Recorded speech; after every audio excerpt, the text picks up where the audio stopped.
Alright guys, a quick one. Here, I'll detail how to delete Facebook search history on your phone.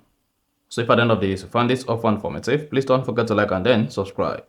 Now, to clear Facebook search history on your phone using the Facebook application, all you need to do is go ahead and open the Facebook app. After that, locate and click on the magnified search at the top right. Once you click on that, go ahead and tap See All. And then you should see History.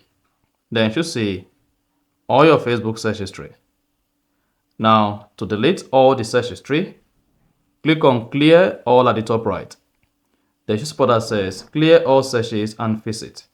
This will remove your entire search history on every device, so you can now undo this.